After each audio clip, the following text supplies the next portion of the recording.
வணக்கம் and welcome to Poornima vlogs. இன்னைக்கு Poornima vlogsல ஒரு non-veg ரெசிபி பார்க்க போறோம். சோ என்னன்னு பாத்தீங்கன்னா chicken gravy தான். chicken gravy என்னோட ஸ்டைல்ல நான் எப்படி செய்யறதுன்றத பார்க்க போறோம். சோ அதுக்கு என்னென்ன தேவையான பொருட்கள்ன்றத பார்த்தறலாம் வாங்க.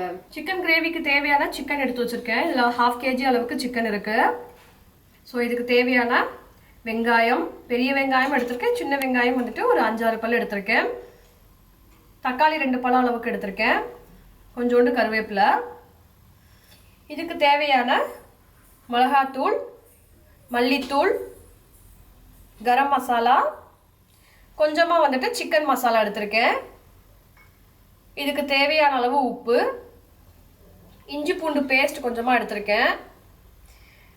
நம்ம வந்துட்டு தாளிக்கிறதுக்கு தேவையான 2 பட்டை, 2 கிராம்பு, கொஞ்சமா சோம்பு எடுத்துர்க்கேன்.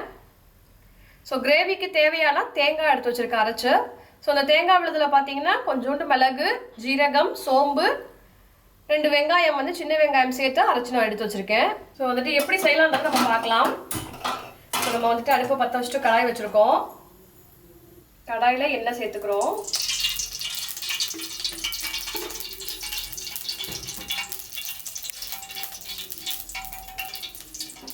ஸோ இது தாளிக்கிறதுக்கு நம்ம எடுத்து வச்ச கிராம்பு, பட்டை, கொஞ்சமாக சோம்பு.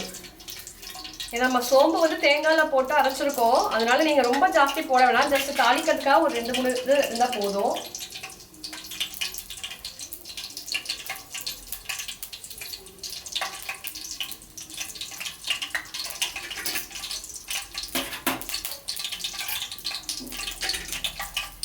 ஸோ அது நல்லா வெடிச்சு வருது பொரிஞ்சு.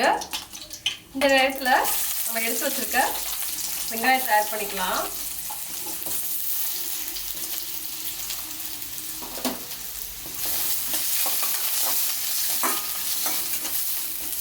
நல்லா வந்துட்டு எண்ணெயில் வெங்காயம் நல்லா வதக்கிக்கோங்க.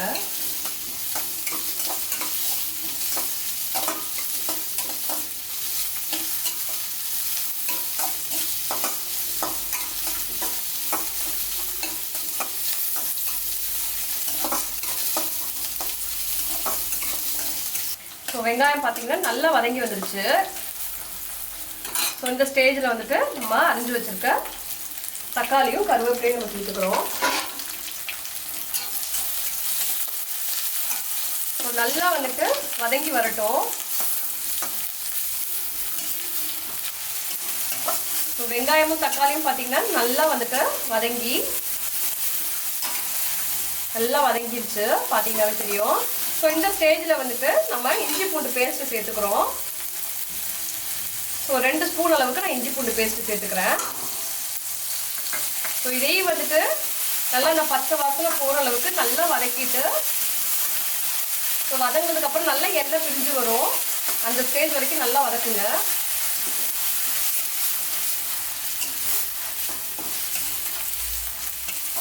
பார்த்தீங்கன்னா நல்லா வந்துட்டு அந்த இஞ்சி பூண்டு பச்சை வாசனை போயிடுச்சு.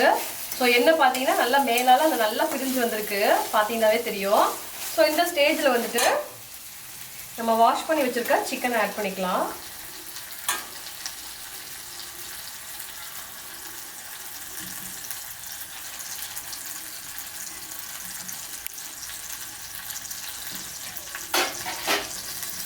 இதை நல்லா வந்துட்டு கலந்து விட்டுக்கோங்க.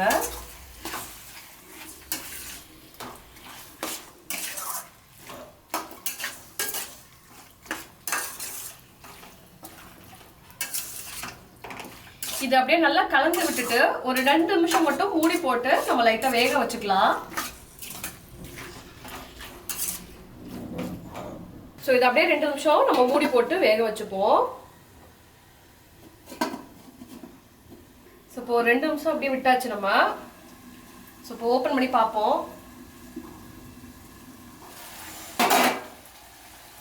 ஸோ ஓரளவுக்கு வந்துட்டு பார்த்தீங்கன்னா இந்த சிக்கனில் இருக்க தண்ணி எல்லாமே பிரிஞ்சு கொஞ்சம் பாதி அளவுக்கு வெந்த மாதிரி இருக்கு.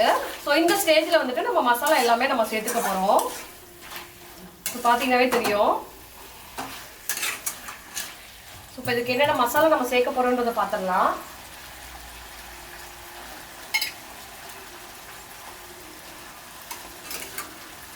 கொஞ்சமாக வந்துட்டு நான் மஞ்சள் பொடி ஆட் பண்ணிக்கிறேன்.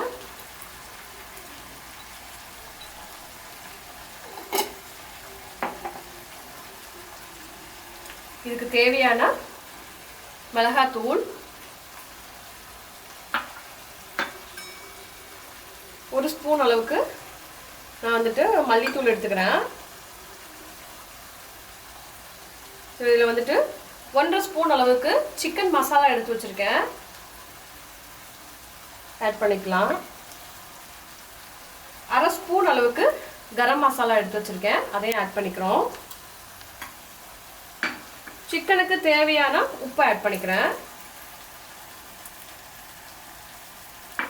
ஸோ இது எல்லாத்தையுமே நல்லா வந்துட்டு மிக்ஸ் ஆகிற அளவுக்கு நல்லா கலந்து விட்டுக்க போகிறேன்.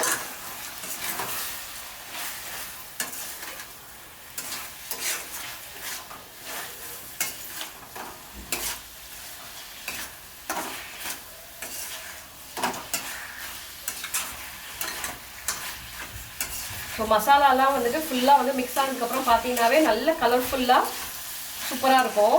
ஸோ அந்த எல்லா மசாலாவும் சேர்த்ததுக்கப்புறம் அந்த ஸ்மெல்லும் பார்த்தீங்கன்னா ரொம்ப சூப்பராக இருக்கும். ஸோ எல்லாம் மிக்ஸ் ஆனதுக்கப்புறம் பார்த்தீங்கன்னா இந்த மாதிரி ஸ்டேஜில் இருக்கும். ஸோ இதில் வந்து நம்ம கொஞ்சமாக தண்ணி விட்டுட்டு ஸோ சிக்கனை வந்து நம்ம வேக வைக்க போகிறோம். இதில் கொஞ்சமாக நம்ம சும்மா 1 கிளாஸ் அளவுக்கு நீங்கள் தண்ணி சேர்த்துட்டு வேக வச்சிடலாம்.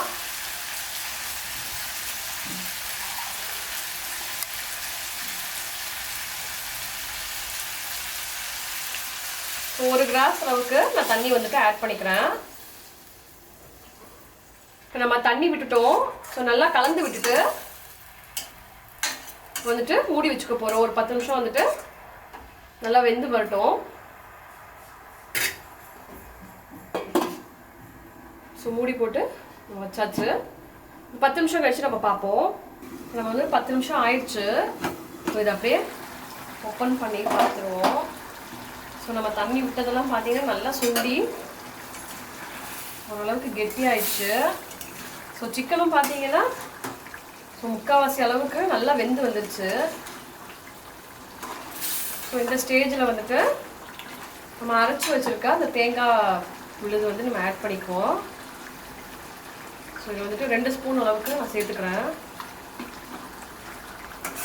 ஸோ இதை ஃபுல்லாக நல்லா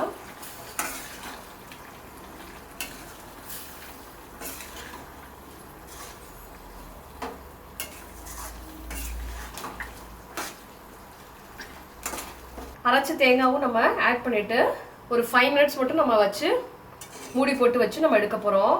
ஸோ அப்படியே மூடி போட்டு ஒரு 5 மினிட்ஸ் கழிச்சு நம்ம பார்க்கலாம். ஸோ இப்போ ஒரு 5 மினிட்ஸ் கழிச்சு நம்ம ஓப்பன் பண்ணி பார்க்க போகிறோம்.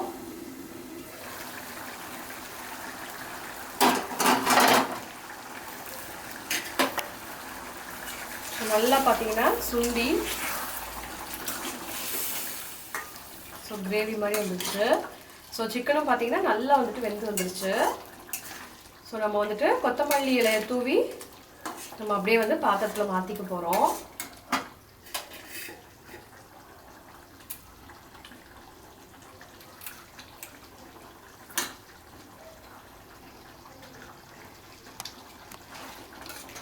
ஸோ அவ்வளோதான், அடுப்பு அணைச்சாச்சு.